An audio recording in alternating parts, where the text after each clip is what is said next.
All right, so once Democrats took control of the House, Senate, and the presidency, one of the first things that they decided to focus on was voting rights. And they put forward this bill that was called H.R. 1, the For the People Act, as well as the John Lewis Voting Rights Act. And both of these were meant to push back against a lot of these Republican voter suppression bills and this effort that we have seen across basically every single state that has a legislature that is controlled by Republicans. They are aggressively trying to suppress the vote and specifically targeting minority communities in this process. So Democrats acted as if this was going to be their main priority, is combating that push for voter suppression. And now it looks like, based on this town hall statement that we had from Joe Biden yesterday, that he is basically giving up the fight and is going to be entirely relying on organizers on the ground to bail Democrats out in the midterms and in the 2024 election. So White House officials tell civil rights leaders that they can out-organize voter suppression as voting rights bills stall. Okay, so we're going to get into the political nature of this entire dynamic of what's going on.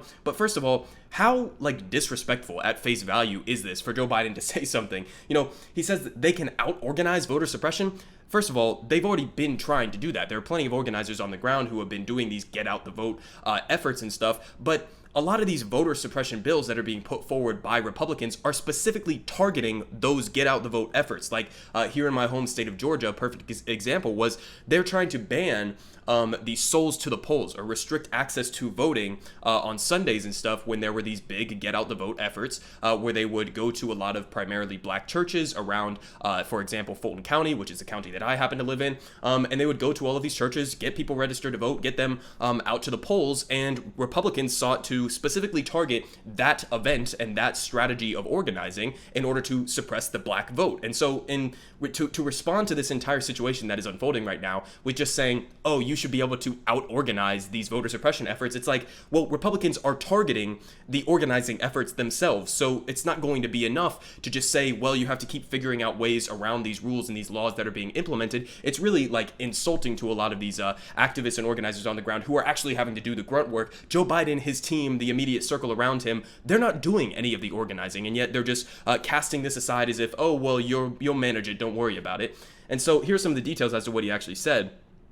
So White House officials told civil rights leaders that they could out-organize voter suppression. 150 civil rights organizations signed a letter on Thursday pressuring Biden to do more on voting rights. And Biden last week called the wave of new voting rights, or new voting legislation, a 21st century Jim Crow assault. So he's calling it a Jim Crow assault that Republicans are launching against voting rights. And then he's turning around and saying, well, I'm not going to do anything about it.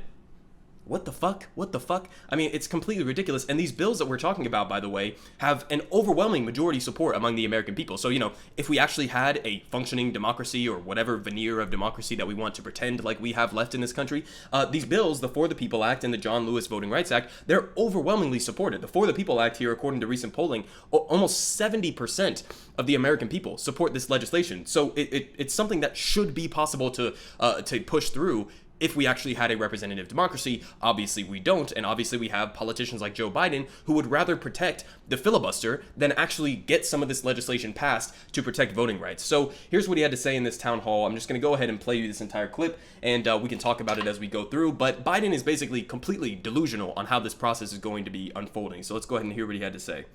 I've been saying for a long, long time, the abuse of the filibuster is pretty overwhelming. When I got to the United States Senate at a time when we had guys like Jim Eastland and Strom Thurmond and Robert F. Byrd and a whole range of people who were very, very, very, very, very, very conservative on race, to say the least. Okay, so they were racist pieces of shit, and Joe Biden, by the way, was very good friends with Strom Thurmond. So continue. Even then, if you were to filibuster, you had to stand on the floor and hold the floor. And that's why Strom, I think, set the record at 24 straight hours or something. Don't hold me the number, but, so you had to take, there were significantly fewer filibusters in those days, in the middle of the civil rights movement. But let me talk to you about that. Well, let me finish my answer, because I'll tell you what I'd do. I would go back to that, where you have to maintain the floor. So why is protecting the filibuster, is that more important than protecting voting rights, especially for people who fought and died for that? No. It's not.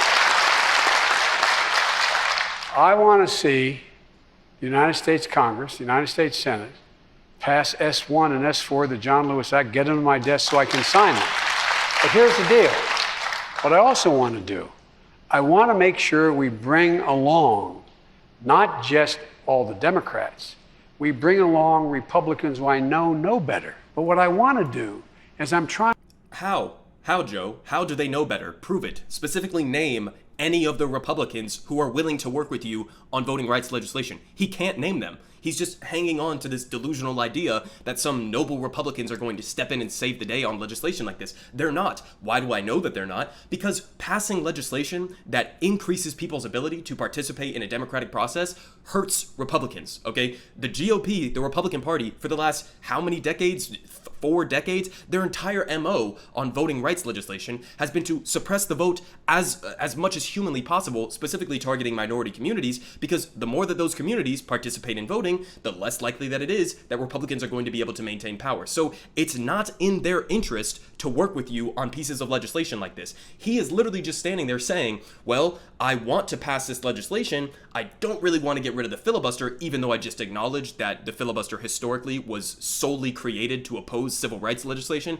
Even acknowledging that history, I don't want to get rid of it, and I'm holding on to this idea in my head, this delusional idea in my head, that Republicans are going to snap out of it someday and work with me on this legislation. He has absolutely no proof as to how he's actually going to get to that point, but he continues. Trying to bring the country together.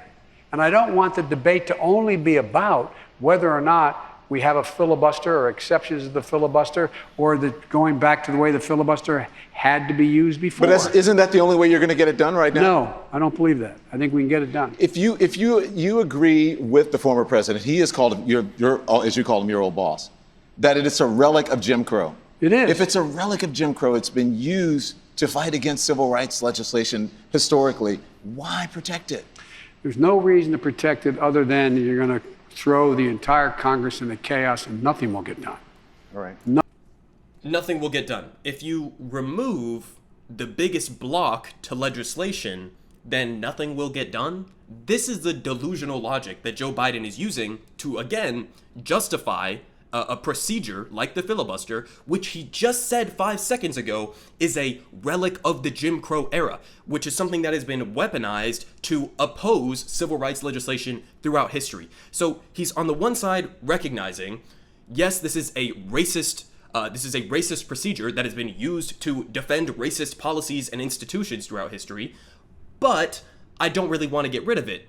What kind of a contradiction is that? You are literally just admitting that you support this piece of this procedure that is blocking these civil rights pieces of legislation. That's what you're admitting. Not only was he admitting it about how it's being used right now to block these voting rights bills, but he admitted it and said we should go back to the days of Strom Thurmond when he had to stand up and do a talking filibuster to try to oppose civil rights legislation. Why would you want to go back to those days that you just said they were purely weaponizing it in order to block civil rights legislation? He's like, let's go back to the good old days where they were using this in order to block some of the most important pieces of civil rights legislation in history. What are you talking about, Joe? What are you talking about, man? It's completely delusional, this idea that he has in his head, and yet he continues to maintain this ridiculous contradiction as we're moving forward. And so nothing is going to get done, understand, unless this happens. And he talks about out-organizing. Well, as pointed out by Ryan Cooper here on Twitter, this is what we're up against when it comes to out-organizing voter suppression and gerrymandering and all of these other things. I mean, this is just one example, but this is from November 6th, the 2018 midterms.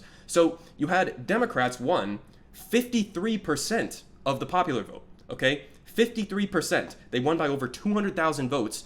Republicans won about 45% of the vote, and yet Republicans won 63 seats, and Democrats won 36 seats. So this is what we're up against, okay? We're up against a completely ridiculous political system here where we have gerrymandering that is continued to be allowed, where Republicans and Democrats sometimes draw districts that look like this and are all over the motherfucking place and don't make sense in terms of actually protecting people's ability to vote and having a balanced system. So we have gerrymandering out of our asses in our political system. We have situations like I just described in Wisconsin where the democratic will of the people is not produced by the actual political processes that are resulted in. And then you have things like the Electoral College, which again only exist as a blockade to the democratic process. We have all of these different things that need to be addressed. And meanwhile, we have Republicans going all across the country, in basically every single state across the country, trying to pass overtly racist, in many cases, voter suppression bills. And Joe Biden is basically throwing his hands up and giving up the fight right now.